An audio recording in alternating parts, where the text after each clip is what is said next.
Welcome to the Saving Stormwater podcast. I have a great guest for you guys today, but before we get started, this podcast is made possible by ComplianceGO. ComplianceGO is a fully customizable stormwater inspection software designed to help your team avoid stormwater fines. From recording inspections on your phone or tablet to mapping out your project, ComplianceGO is equipped to help stormwater managers in every sector. ComplianceGO gives you top-of-the-line features like customizable forms and mobile site mapping to take the stress out of managing stormwater. Make sure to check them out at the link in the podcast description to get started with your first project free for life. All right, today on the Saving Stormwater podcast, we are continuing our last segment with the Florida Stormwater Program. Specifically the Florida Stormwater Permit, and today our focus is on the Florida Municipal Stormwater Permit and their requirements. So this is going to be more focused on municipal employees, people who get put into a stormwater management position or maybe a stormwater inspecting position so that you can better understand what you're required to do, some of the do's and don'ts for understanding your position if you're on site or coordinating with your public works director. This would just kind of help give you a scope of what your job details entail, right? All right, so to help us break down this permit, I'd like to welcome Hank Tolman to the podcast. Hi, Hank. How you doing? Hi, Preston. I'm doing good. Thanks for having me on. Sure. Love having you. All right, so I want to just jump straight into it. What are some of the basic requirements of the permit? What is the permit language about? Why do we even have MS4s? Great question. So the overarching principle of the stormwater permit is to ensure that stormwater entering our water bodies, the different waters, rivers, lakes, streams in and around our MS4s is clean and doesn't negatively impact the environment in any way. The permit is really designed to keep our waters clean for wildlife and for recreation, to make sure that they are fishable, swimmable, and clean sources of drinking water. Not that we're going to drink straight from the stream, but that it's relatively easy for us to clean that stuff. So that's the main principle behind the permit, and then the permit is full of general requirements. The number one requirement is that MS4s develop a stormwater management plan to help meet that overarching principle of keeping the stormwater clean that goes into the water bodies. Interestingly enough, we're talking about the Florida permit, stormwater permits here. The generic permit for small MS4, so the Phase II generic permit for Florida, hasn't actually been updated since 2003. So there's a lot of things in the permit that are likely to change.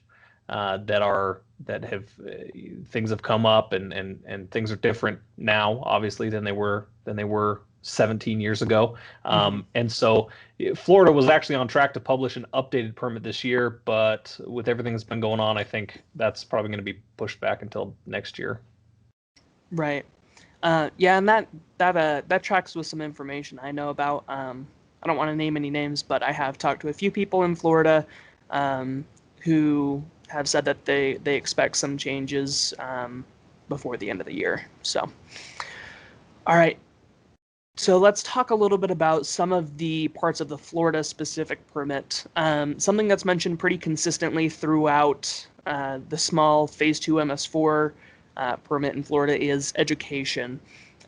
Where does education fit into the stormwater management plan? Yeah, so interestingly enough, education, even though it may not be one of the first things that is thought about when we're talking about a stormwater permit, education is one of the biggest things in the permit. In fact, every single minimum control measure in the permit has some sort of requirement for training or education.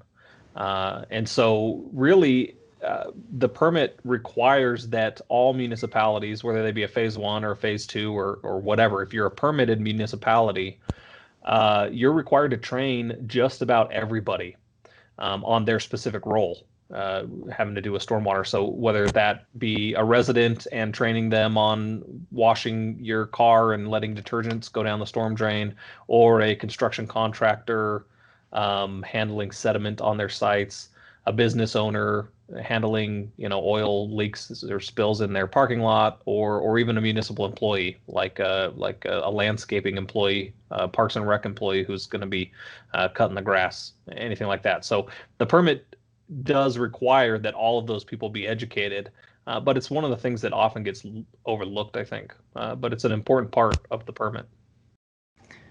Yeah, and just kind of speaking from personal experience, I have worked with some MS4s on their education program, and to me it seems like it actually gets easier if your entire city is unified on, keeping everybody involved in stormwater, so that, if you have less people dumping down a storm drain, it seems like you're going to have a lot less problems in terms of stormwater management and inspections.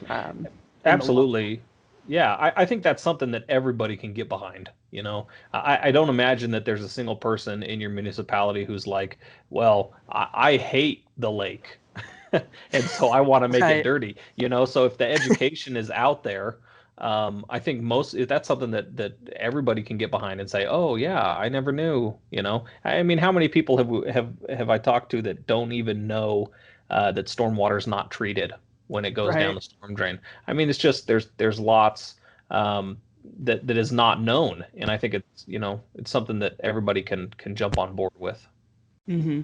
My wife recently made me watch the Simpsons movie. I'd never seen it before, and what we're talking about reminds me a little bit of kind of the whole problem that starts the whole rising action in the film, and that's Homer really wants to go get a donut, so he just drops off the sewage tank from his pig that he has into the local lake, and that's the last drop that makes the lake too toxic for anything. Anyway, it just reminds me a lot that I think in what's her name? I'm so bad with names. I think her name is Lisa, the kid. Oh yeah, Bart's sister. Yeah. She's like trying to educate everybody at the same time and trying to tell everybody how important it is that we quit dumping into the lake. And I feel like sometimes stormwater education can feel like that, Yeah, absolutely. Absolutely. I mean, if nobody knows, before I started in stormwater, I would have never thought, oh, all this detergent from washing my car in my driveway is going to go straight to the lake. I just would have never thought about it. I would have thought, oh, well, it's going to get cleaned up somewhere. So you're right. People are going to be doing stuff just because they have no idea. The education is so important. Mm-hmm. Yeah, out of sight, out of mind, right? Absolutely. All right. So the next thing we wanted to talk about is inspections. I've talked with a few people about this before, and it's just kind of hard to know, what am I supposed to inspect? What am I looking for? What am I even really required to do? Am I just supposed to go out here and make sure that people aren't, dumping their oil and hazardous waste down the drain? Is that really what I'm supposed to be doing? So why do we do stormwater inspections? What does the permit require us to do for Florida? So the permit requirements, it depends on what minimum control measure you're looking for. There's different requirements if it's a construction site versus if it's a long-term facility, a business, or if it's a municipally owned facility like a public works building or anything like that, or a vehicle bay. So the inspection requirements differ, and they may even differ by municipality. The permit is especially the Florida permit is, because it's so old, doesn't really specify a lot as to when the inspections are required, other than in the construction runoff minimum control measure. They do specify there where that the municipality is required to inspect.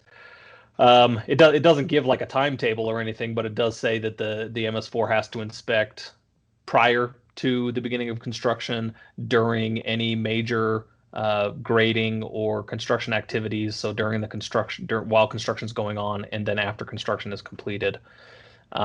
So the requirements are a little vague. My guess is when the new permit comes out that they'll be a little bit more stringent, just so that people can't take advantage of the light language in the permit. But inspections, the reason that inspections are in the permit in the first place is really to make sure that you're meeting the standards that you've agreed to in the permit and that you've put into place in your stormwater management plan.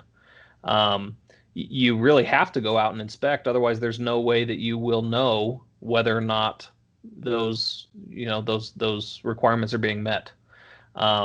So in some way or another, every single control measure in the permit has a requirement for either inspecting or monitoring, right? So when we're talking about construction and post-construction and good housekeeping and IDDE, those are actual inspections. You have to go out to those sites and you have to look and say, are they meeting the requirements? Is there any discharge from this site? What kind of a discharge is it? How do we stop this?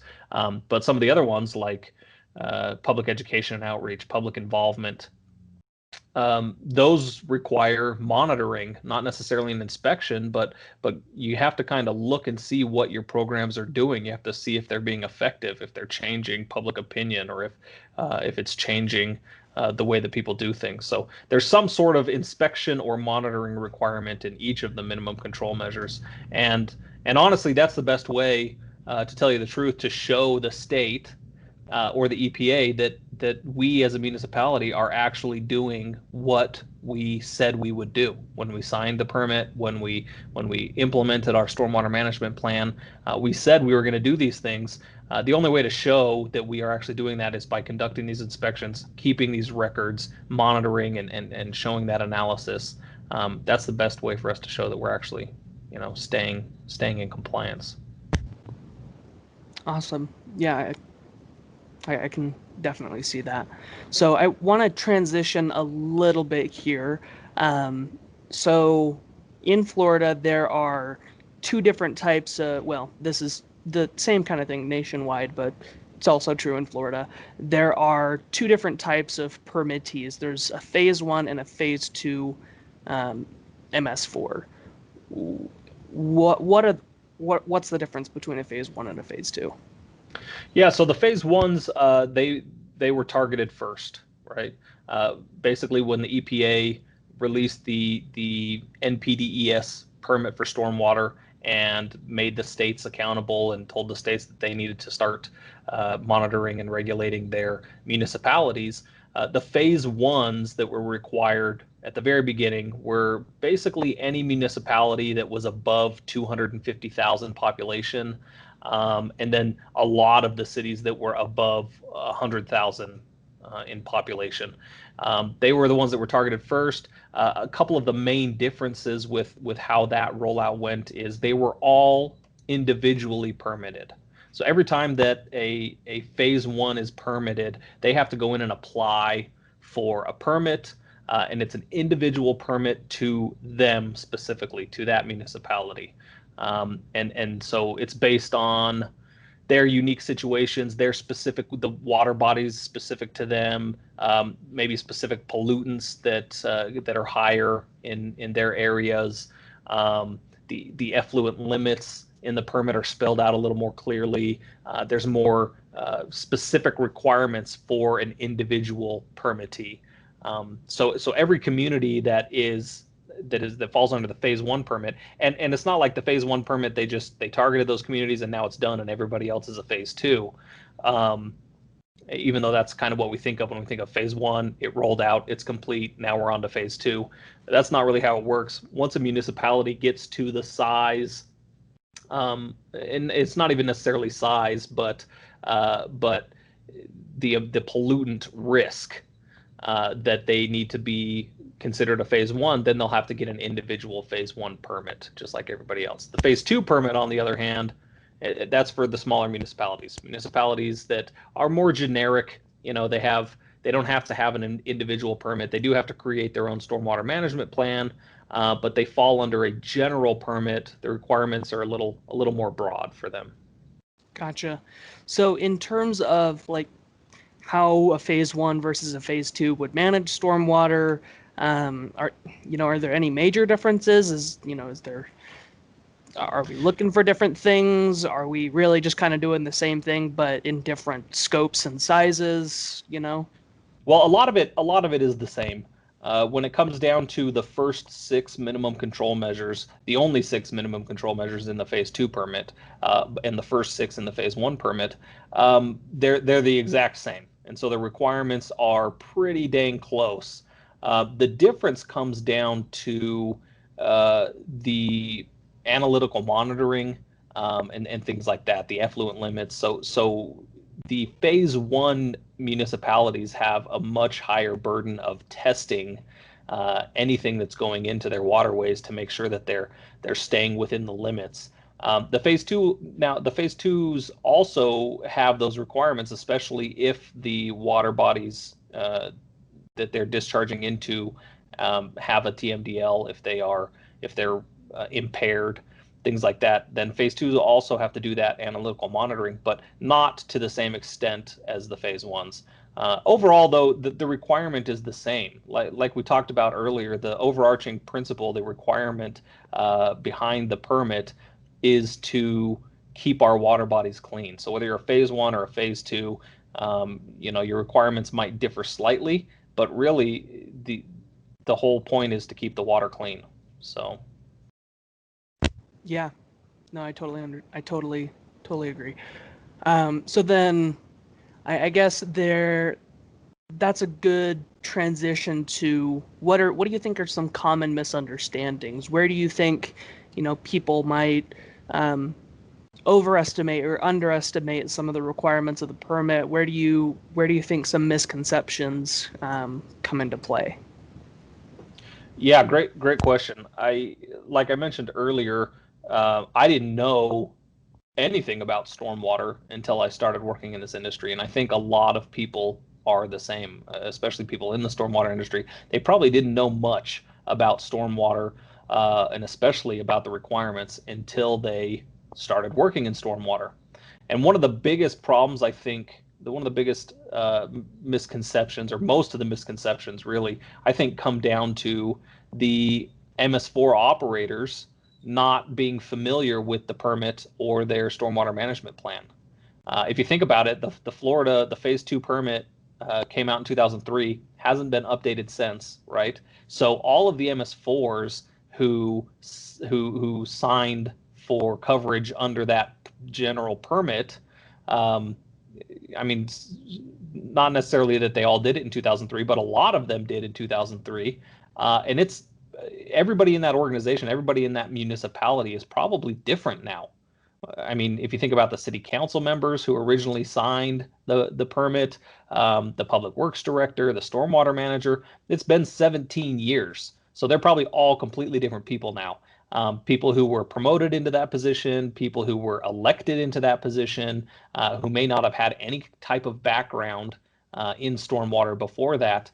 If they haven't, with everything that they have to do every day, all that they have on their plates, if they haven't been able to take the time to familiarize themselves with the permit and their stormwater management plan and the city ordinances that are required by the permit, then they're only going off of what they have heard or what they already previously knew, and so it can cause a lot of problems, a lot of misconceptions. So, I mean, that often causes a lot of the requirements to go unmet. I think one of the biggest misconceptions is about the education requirements. That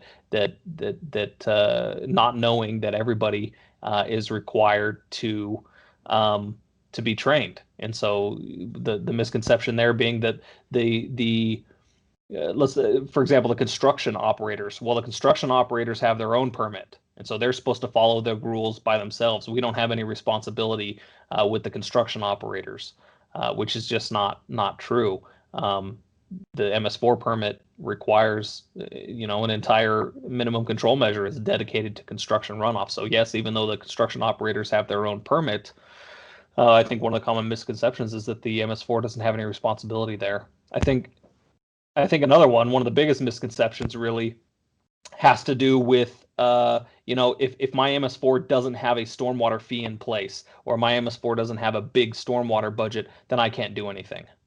I hear that all the time when I'm working with MS4s. Well, we don't have the budget for that. Well, we can't implement any of these processes because we don't have a budget, or we don't have a stormwater fee. And I think that's a really big misconception. That's just not true. There's so much that an MS4 can do without any budget, without costing the city, a dime.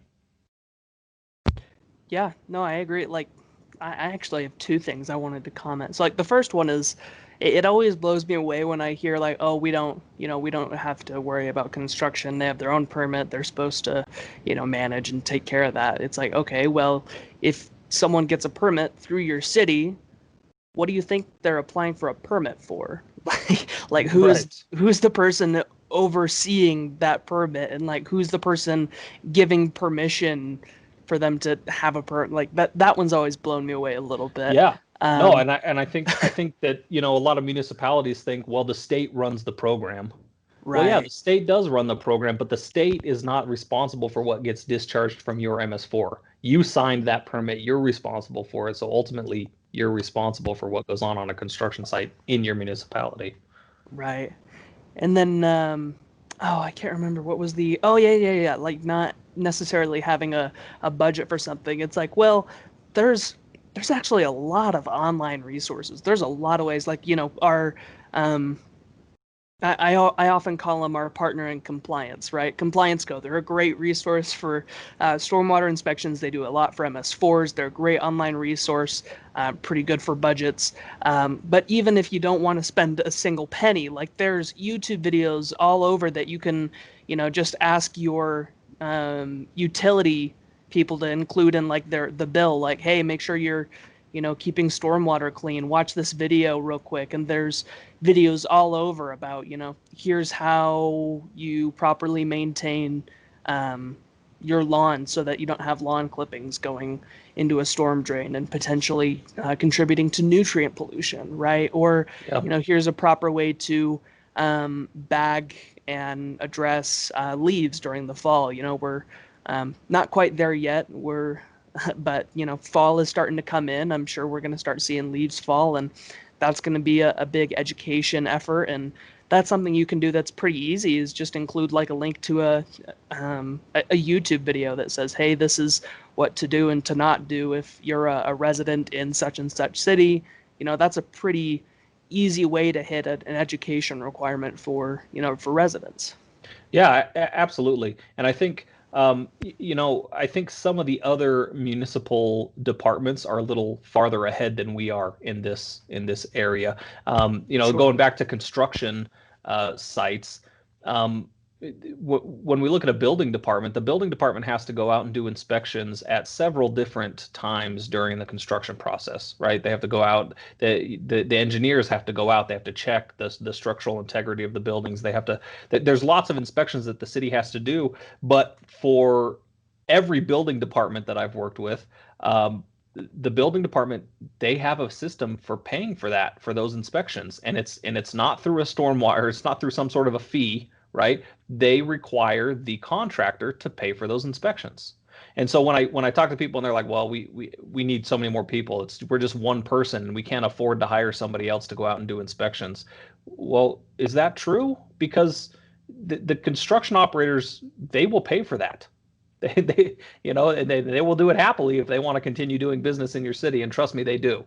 They already pay for the building inspections. If the requirement is that the city comes out and does a stormwater inspection on their site, they'll pay a fee for that too. And so you don't have to have like this utility fee in place. There are other methods, through business licensing fees, through building permits, through grading permit fees, through bonds, through all these other things where the city can pay for their stormwater program without having to come up with this money out of thin air.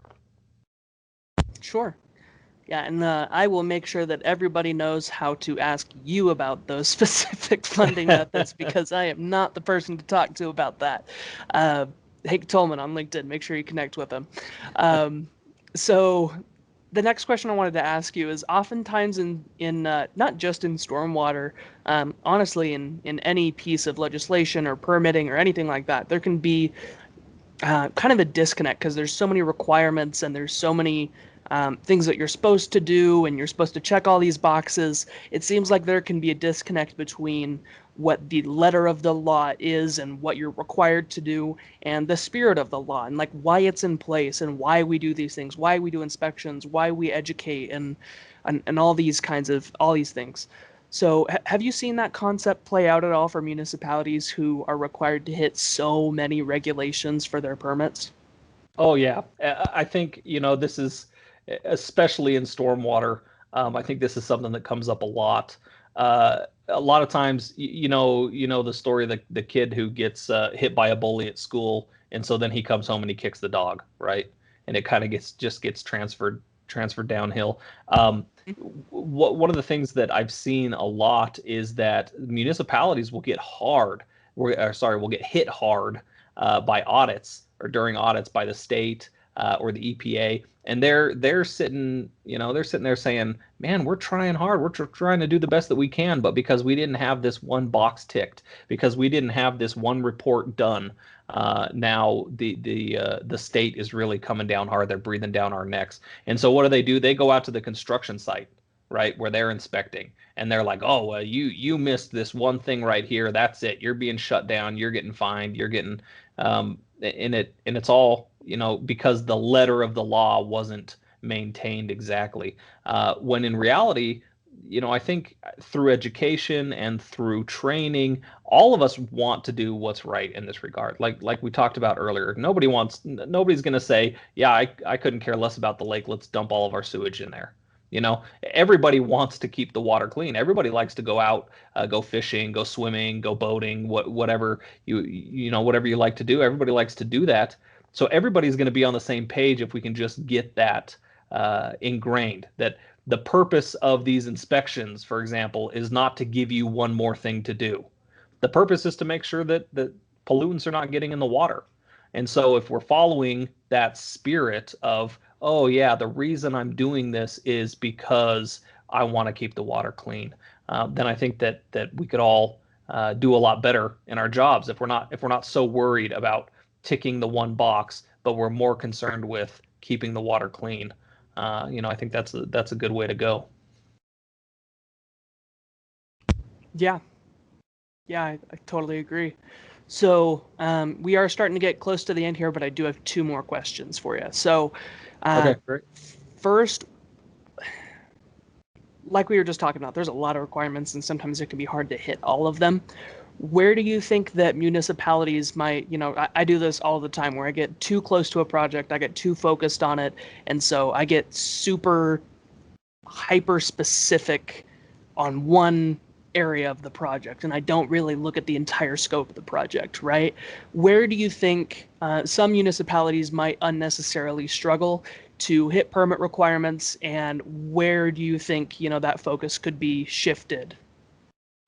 Yeah, I think that's a great point. Like you're saying, sometimes you get too close to it and you just want to do that. And like we were talking about before, you want to hit every single box. You want to check all the ticks so that you don't get hit during the audit or during the inspection. I think that municipalities often make things a lot more difficult than they really need to be. One of the things that I've noticed working with a lot of MS4s is that they'll say something like, "Oh, well, the state requires this form, so we have to do it on this form." Well, okay, does the state really require that form, or did the state give you that form 20 years ago and say, "Here's a form for you to use," and now we're clinging to that old form? The state will say, well, or the municipality will say to a construction company, your plan, your SWIP has to be on site. It has to be physically printed out and put on site, And I think that we're making things unnecessarily difficult for ourselves when we do things like that. Well, the permit says that it has to be on site. Well, the permit says that it has to be on site or easily accessible, which can definitely be online, you know. I think that when we cling to these, the way that the way that things have always been done, well, we've always used this form, we have to use this form. Well, the SWIP's always had to be on site, we always have to have it on site. There's always had to been a rain gauge on site. That's how it always has to be done. I mean, it's 2020, right? Technology has advanced to such an extent that our jobs can be done so much more easily if we just take advantage of what's out there, using those paper forms or wet signatures or having the SWIPs on site. It's just a burden that makes it more difficult for us. We have tablets nowadays, we have software, we have drones, we have cameras on our cell phones that make all of this, the stuff, the way that we've always done things in the past, it makes it all obsolete. I think if our industry in particular would embrace change in technology and change in ways to do things for the better, I think we'd end up with a lot less busy work on our hands and a lot more time to do it in. Yeah, totally agree. So that is a perfect lead into the last question I have for you, which is our the big shadow looming over 2020. COVID-19, it threw a lot of uncertainty to common, day-to-day practices, the tried and true methods, especially for stormwater management plans. So what would you say are maybe some not necessarily tried and true practices, but some areas where stormwater managers can put a little bit more of their focus that might help them push forward into 2021, looking forward, and hopefully we can move past the COVID situation that's kind of thrown everything into the air. Yeah, I mean, you're absolutely right. COVID has been terrible, and it's really disrupted our industry. All industries. It's disrupted the entire economy. It's really been difficult. If there is any way that we can look for a silver lining, maybe it's that just like we talked about, this is a chance for us to move into a more technologically advanced era in our industry, right? Within stormwater, there's a lot of times where we need to try to gather a group of people together, or we need to be in close contact with people. If we're doing an inspection on a site, then we need to talk to the site superintendent or to the site project manager, people like that. And we need to bring people together for training events, whether we're meeting them at their business or at a construction site or at at some other organized event. A lot of what we do involves gathering people together. It's difficult to meet these requirements when we can't do that, when we can't meet in groups. But I think, like I said, this may be the opportunity that we need to look forward to using some technology to help improve this. Right? We don't. It's 2020, now we don't need everybody to be in the same room to do a training exercise or to have a meeting with the public about our stormwater management plan and get their feedback. In fact, it's probably much more cost effective to do it online than to actually bring everybody together into a room. Obviously, if you're bringing everybody together as the municipality, everybody's going to expect snacks and treats, and they're going to expect a speaker, and they're going to expect a video, and they're going to expect a nice whatever. Honestly, we could probably save a lot of money and time, really, by moving it all online. And 2020 has forced us to do that anyway, so we might as well take advantage of that. Training courses can be taken by anyone at any time, anywhere, on any device. We can have our meetings done on Zoom or other online platforms. So I think my biggest piece of advice for stormwater managers trying to deal with the uncertainty of COVID-19 and all of the wrenches that has thrown into our operations is to embrace technology that is out there, and start trying to implement that to make your job easier, while still following the guidelines that have been put out for us to stay safe during these uncertain times. I think you'll be surprised at how much less stress you'll have in your life if you try and embrace these new methods of doing things. Couldn't agree more. All right. Well, thank you so much for being a part of the podcast. I really appreciate it. We have hit our time for today, so Just wanted to thank you for being on. Wanted to thank everybody for listening to the podcast. Also, make sure to check out ComplianceGO. We've talked a lot about using online technology today and how you can use that to improve your MS4 and like you were saying, to look at COVID-19 as an opportunity to make a transition into really the future of stormwater management and using, the digital infrastructure that's being built 24/7 to overcome a lot of these troubles. So, all right. Well, thank you so much, everybody. Okay. Thanks, Preston. Appreciate it.